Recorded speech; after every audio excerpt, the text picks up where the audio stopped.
दाऊद एक भेड़ों और बकरियों को चराने वाला एक घर का सबसे रिजेक्टेड पर्सन था।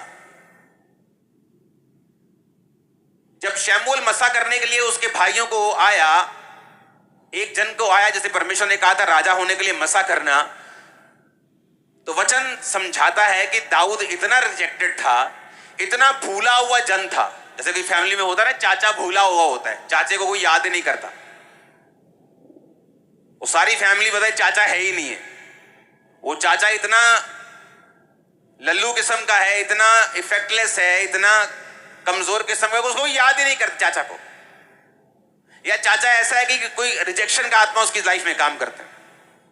दाऊद इतना रिजेक्टेड था कि उसकी फैमिली इतना बड़ा फंक्शन हो जाए, क्योंकि अगर पुराने नियम में, आज तो आप विजिट करते हो, पुराने नियम में ऐसा कोई रिवाज नहीं था। तो अगर नबी किसी के घर गया है, असली वाला नबी, वो आजकल वाला नहीं, तो लोग टांगे कांपती थी। उन्हें मालूम था या तो जीवन लेके आया या मौत लेके आया, या तो सजा का हुक्म लेके आया या एक बड़ी बरकत। तो लोग उससे डरते थे हमेशा। और लोग पूछते क्या तू मित्र भाव से आया या कैसे आया, तो लोग घबरा जाते थे उनको देख के कि क्यों आया, कि परमेश्वर का नबी है, कोई मैसेज लेके आया तो पता नहीं क्या होने वाला है हमारे साथ। तो जब उनके घर में इतना बड़ा फंक्शन हुआ कि शमूएल नबी, उस जमाने का ऐसा नबी कि जिसकी बात धरती पे नहीं गिरती थी, वो आया, तो लोग दाऊद को भूल गए। इसका मतलब इतना भूला हुआ जन था। लेकिन वचन कहता है दाऊद भेड़ बकरियों को चराने के समय भी अपने उद्धार में बना रहा, और जब वो भेड़ बकरियों को चराता था तब भी वो पाप में नहीं गिरा और अपने उद्धार में वो बना रहा। होता क्या है जब आप उद्धार में बने रहते हैं? इसलिए परमेश्वर ने कहा जो सर्वशक्तिमान परम प्रधान के छाए हुए स्थान में बैठा रहे, वो सर्वशक्तिमान की छाया में ठिकाना पाएगा। छाए हुए स्थान में बैठे रहने का मतलब है अपनी साल्वेशन में बने रहना, अपने उद्धार में बने रहना।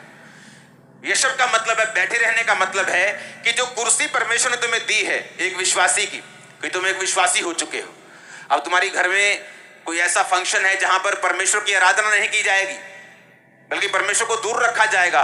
अगर तुम विश्वासी हो तो अपनी कुर्सी छोड़कर तुम उस फंक्शन को अटेंड करने के लिए नहीं जाओगे। तुम ऐसी जगहों पे नहीं जाओगे जो वहां परमेश्वर की आराधना नहीं होती। तो वहां पर नहीं जाओगे चाहे घूमने के लिए भी हो। क्यों? क्योंकि तुम परम प्रधान के छाए हुए स्थान में भी बैठे रहना चाहते हो, उद्धार में ही बने रहना चाहते हो।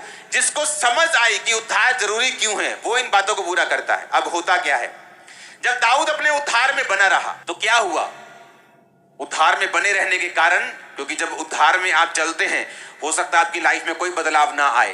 पहले 2 साल, 4 साल, 5 साल आप वही जॉब करते रहें, आप वही काम करते रहें, वही पैसे में चलते रहें, वही नॉर्मल लाइफ बिताते रहें, लेकिन बाइबल